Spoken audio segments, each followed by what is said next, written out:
Hello, it's Shroud. Welcome back to the video. No, not yet. I'm gonna be guys, don't hack yet. I'm gonna be teaching. I'm just gonna. I know a lot of you guys have like questions on like how to get off tight end. So what I'm gonna do is I'm gonna show or just demonstrate a couple of things I like to do. You don't have to take anything I say. You can just watch the video and just learn.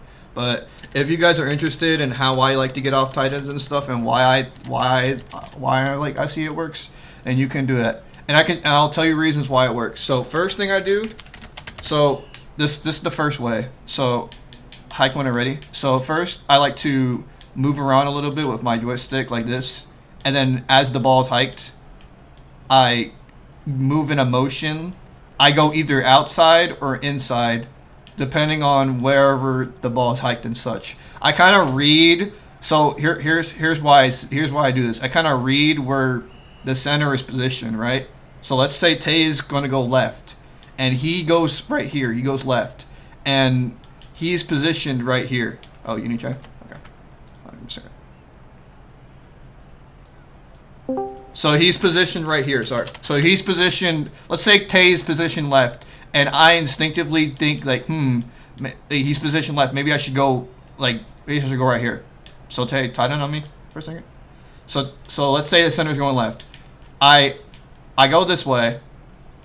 If the center is over here, so here's the bad thing. If I do this, and if the center is smart enough, he can just switch on me and just get a free lane on me. So with that being said, you have to constantly remind yourself that like if the center is good, he can also read this, and you can also go back here. And good thing enough, if the tight end keeps moving a lot with you, this method is a lot more effective than you realize. So that's one way to get off my tight end here, like right here. So let's demonstrate it again. So I move a little bit, and once he chases me, I unshift and do a spin motion, so I can get off tight ends. And it really varies on wherever the QB hikes and how well you can read him. So let me demonstrate again. Moving up, and I demonstrate here. Tay got like at least 2 chips on me, but if the center was on me and he wasn't rolling left, then it would have been a free cutoff there. So let me demonstrate right side. So hike the ball. So Tay can get at least like 3 chips max. If I didn't do that, he probably got like 4 to 5. So here's another way. You can up like the advancement in a little bit. So you can do right here. You can get like a push off in, and you can minimize the chips by like 2 or 3. It varies depending on like when the ball is hiked and such. So right here, you can do a spin, like you can do a push off motion with the spin too.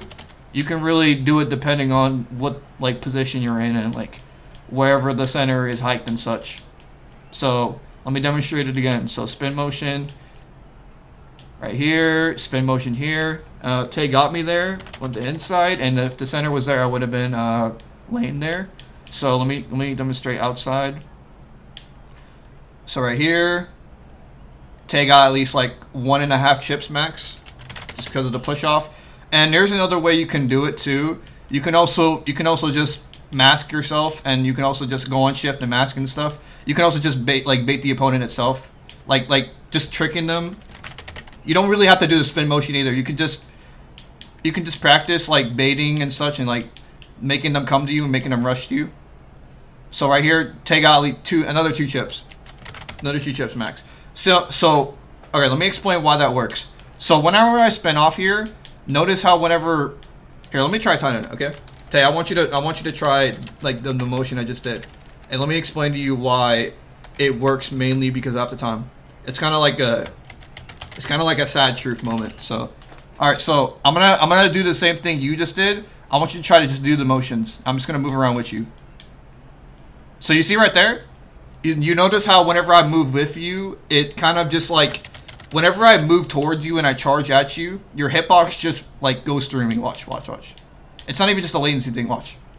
I kind of just got 2 chips off just by like moving with you. Now if I stand here with you, now like do the same thing. I'm gonna just stand. I get more of a, how you like to call it, more of a hold, because I'm not moving with you, and all you're doing is just moving around trying to bait me and charge at me. So in reality, mostly every tight end is just gonna move around with you, and you can get an easy like minimize your tight end chips by like 2 or 3, just by like having them like realize like all they have to do is just stand still. So in reality, like if you're going up against a tight end that just stands still, this thing is mainly just like luck. But like if you're going up against a tight end that like follows you almost every play, you can literally just bait them into giving you like 1 chip every game. So like right here, I literally couldn't hit you at all because I moved around and I missed my blocks in time. So you can do this inside, you can do this outside, depending on where you are. You just kind of ran inside, and I kind of stood still there, so that's how you got laned. So you could really just do this on any side. I can demonstrate this on the left side, and it will work the same way. So if you guys need to know how to do the motion, like the motions, basically just do this, move around, spin motion like this, like basically shift down like this. And I want you guys to practice doing this also. See right there? It basically just works almost every time once you get it right, once you get the timing right. So right here. Question. What's up? Like, would I be able to get on the split faster if I go like out, like over here? Okay, so if you here's the thing. If you go out, there is like a minute, like there's like a more chance you're gonna miss the split, because here, if the center rolls left and he tries to go for a split and you're all the way back here, it's kind of hard. Yeah. It's kind of hard to like determine wherever you get the split in, and if you would just take the split, take the lane or not, and go like switch back to your other DE, you're kind of just out of the play. If you're out of the play right here, you're kind of just out of the play. Like you're just out of the play. You're not really doing anything. If you go outside, you're kind of just fighting because you have to go inside, and if he rolls left, because you'll basically just be out the play either way if you don't roll inside. So it kind of forces you to make a decision for yourself, like, do I want to go outside and be out the play, or nearly out the play, or do I want to go inside and risk myself getting laned or switched on? You know what I mean? It's kind of like you got to just decide for yourself. Like right here, like it's a decision whether you're laned or you're not. It's like, what do you prefer? So I prefer going by like what's more like just making the better decision. Like if the center rolls left, you also kind of have to determine it by like if the center is like smart, like you know what I mean, like game sense, like advanced. Like if he realizes like, oh, I'm going left, but the right D is going inside, should I switch or not? Like determining if the center is like actually like to that caliber or not. Like you know what I mean? It's kind of just you got to make the smarter decision for yourself. Yeah. So you know what I mean? All right, let me demonstrate one more time on the other side for those who like have preference in sides, which I recommend you guys to play practice DE on both sides, so you guys don't like get like a preference or anything. So same motion here. So right here, left side, right here. Again, all right, demonstrate it again. You play one more time. So all right, so let's say the center goes right here. That's perfect if he went right without switching. So if Tay didn't switch, like if Tay didn't have the motion of the center switching, he would have got perfectly cut off, and you probably would have ended the play there. But yeah, Cal, did you want to try it out or no? Do you want to demonstrate it? No, I can just tie it in. It's fine. Right here. All right. Cal don't play the tight end side. Right here. All right. Again, I'm just gonna do it push off too. I kind of cut there. See, you could trick them too. You could trick them into going this side and then going back out. That's possible, but in this instance, I want you guys to just practice just the basic movement. Like just practice cutting up, baiting, and such, and then just moving out like this, like that. Because even if I'm out to play there, it's still possible to get. It's still possible for my other D to like help me out and support me and get the split and such. Push off too. There you go. If you guys want to learn how, if you guys want another thing on the push off and such, I can help you guys out with that. But I'm just gonna do strictly just tight ends for now. So right there, if I had a center, it would be much easier to explain. But I guess it's just the basic movement is good. I can also do it. I also do it in videos too. If you guys want to know, like in like other videos. So right there, another example of the motion. If you guys want it, examples of me doing it in game, I think in my recent video I like mentioned like I did it in like a QBB. So if you guys want any like tips in game, You guys can send me clips or videos of you doing it and telling me if you're doing it right. I can tell you if you are. So yeah. Now, let me explain. Now, okay, so before I end this video, let me explain. Okay, first let me QB real quick.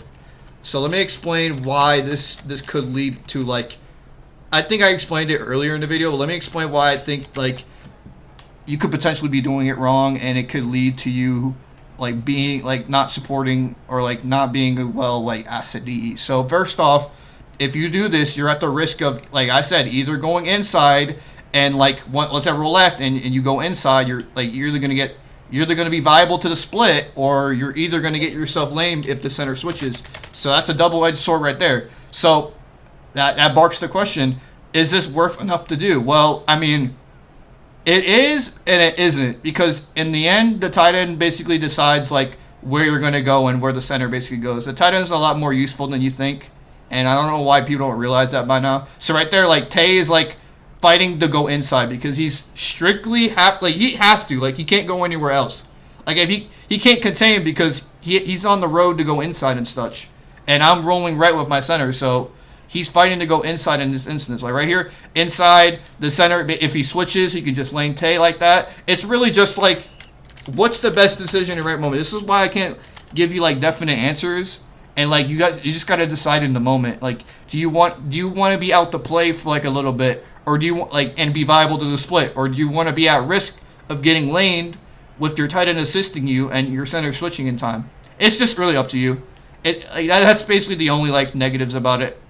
If the real like positive is, like, whether you can do it enough. I know a lot of people complain about it, and, like, people don't like to do it because, I don't know, people really don't like to, like, practice stuff in this league. So I mean, if you want to try and, like, practice it, you can like DM me your clips and whatever. You can tell me if you're doing it right. But yeah, I'm just here to just explain, like, the few people that want to learn about it. And yeah, if you guys want to learn about it too, and you guys want to practice more, or you guys want like a personal in depth on it, and yeah, you can DM me and let me know. Yeah, I'm catch y'all later. If you guys want something on the push off, I can explain that. I think I've done it in multiple videos, but if you guys want just like a personal guide on how to do it, it's super. It's the same motions with tight ends, but except you have to time, like, it has to do with, like, timing push offs, and that's another story on its own. So yeah, hope you guys enjoyed this. I'm gonna be uploading this in like 20 to 30 minutes. So yeah, hope you guys enjoy, and yeah, catch you later.